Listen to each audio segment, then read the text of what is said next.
We're going to talk about the difference between utility and design patents. There's a lot of confusion about this, and we're going to break it down for you so that you really get what is the different functions of a design patent versus a utility patent, what's the process involved, what does it take to apply for a patent, and what's the cost. And finally, we're going to talk about what type of protection each of these can provide to you. Before I forget, click the subscribe button and hit the bell so that you get all the value coming to you in future videos. Let's talk first about utility patents. A utility patent is what you typically think of when you think of someone patenting an invention. You think of someone in their garage, like trying to work on a better solution, trying to find a product that functions better than things that came before to solve a problem. That's what a utility patent is for.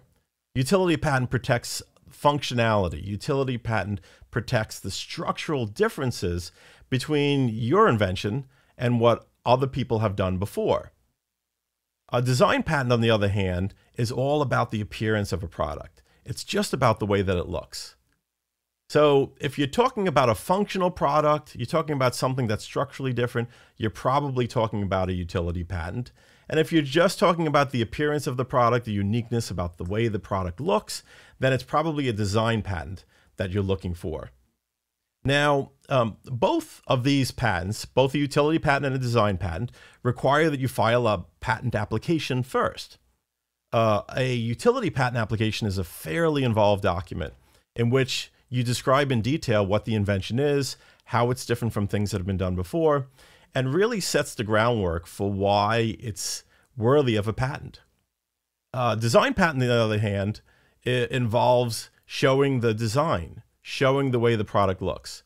And design patent drawings are actually extremely critical in that they have to perfectly show the design from every angle, and they need to be consistent between all of the views. So that's where most of the attention goes with a design patent application. And in fact, we're going to be making another video that shows what goes into a design patent application. So two very different applications have to be prepared to go for a utility patent versus a design patent. And again, a utility patent application is much more complicated. It's much more lengthy in terms of wording and description, could be 30 to 50 pages in length, where design is more about very precise drawings. So actually, the cost of a utility patent is significantly more than applying for a design patent.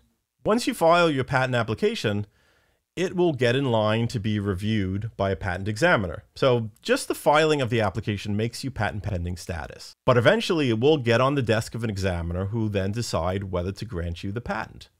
And here's another place where the process diverges a bit for utility patents and design patents.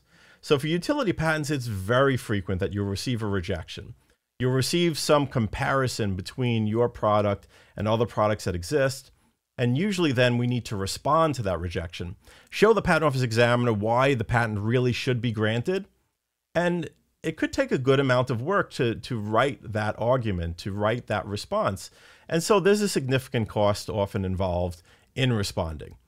On the design side of things, very often there isn't going to be a comparison to previous products. It's mostly going to be about the integrity of the drawings that were provided.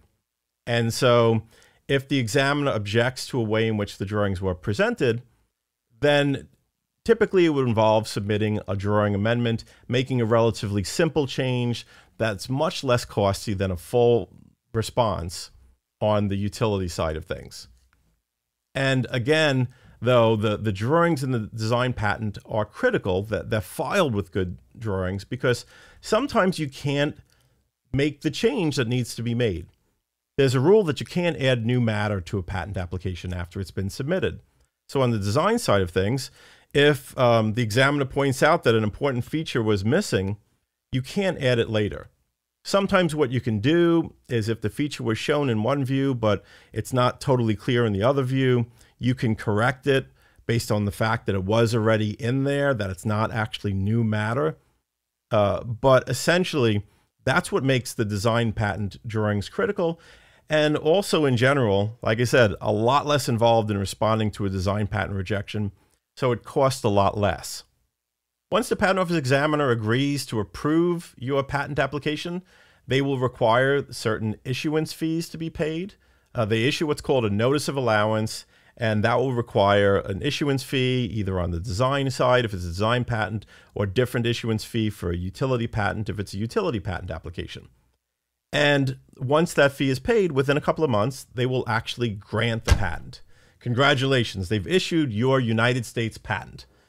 Now what? Now how long is it going to last? So the length of time or the expiration of the patent is different for design patents versus utility patents. For a design patent, 15 years after the patent was granted, the patent will expire. And on the utility side, the patent expiration is measured from when you filed for the patent. So 20 years after you filed the patent application is when that patent would ultimately expire, as long as you pay the maintenance fees. So utility patents require maintenance fees. They require that a fee be paid at 3.5 years, 7.5, and 11.5 years after the patent is granted. And if those fees aren't paid, then the patent will expire prematurely before that 20-year term. The great thing about design patents is that there are no maintenance fees. Once the patent's granted, you will have that patent for 15 years. Now let's talk about the difference in protection between a design patent and a utility patent. So for a design patent, it's not about the concept. It's about the way the product looks that's protected. So in a design patent, it's really a comparison of your patent drawings that show your patented design to the product that you think is infringing. And if they have a substantially similar appearance, then it would be infringing. So the comparison for design patents is purely visual. Whereas on the utility patent side of things, if you have a utility patent, then the comparison is based upon the patent claims. The patent claims is text at the end portion of your patent, which describes exactly what combination of items an infringing product has to have in order to infringe. So there's a bit of an A, B, C, and D of it, where it needs, if it's a table, it needs to have a tabletop, having a bottom surface, having 4 legs attached in the corners of the bottom surface, and having a wheel attached to the bottom of each of the legs. If that's the combination described in the claims for what your invention is, then if someone does all of that, they will be infringing your patent. But if they leave something out, let's say they leave the wheels out, then they're not infringing.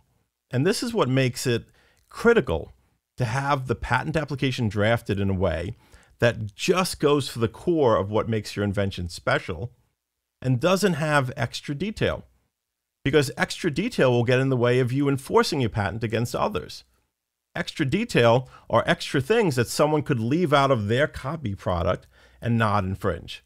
So the claims are critical, but essentially that's what you need to know about how utility patents are enforced versus design patents are enforced. Very often, we'll file both design and utility patent applications for a client. And the utility application serves to protect the concept, while the design patent application is about the appearance of the product. And we use this approach very often when someone is developing a product. And so initially we file the utility patent application to protect the concept. And then as the product is developed and before the product is ready to launch, when there's a finished product design, a finished look for the product, then we file a design patent application to protect that look of the product, that ornamental appearance. And so what we end up with is 2 different angles of protection. So sometimes if someone doesn't quite infringe the utility patent, but the product still looks the same, then we're able to use the design patent and the infringement of the design patent as backup. And so that's a way in which both a design and a utility patent could be valuable to you. If you're a business focused and looking to build a patent portfolio to increase your company valuation, go to goldsteinpatentlaw.com/apply and schedule your complimentary patent portfolio strategy session with one of our expert business strategists.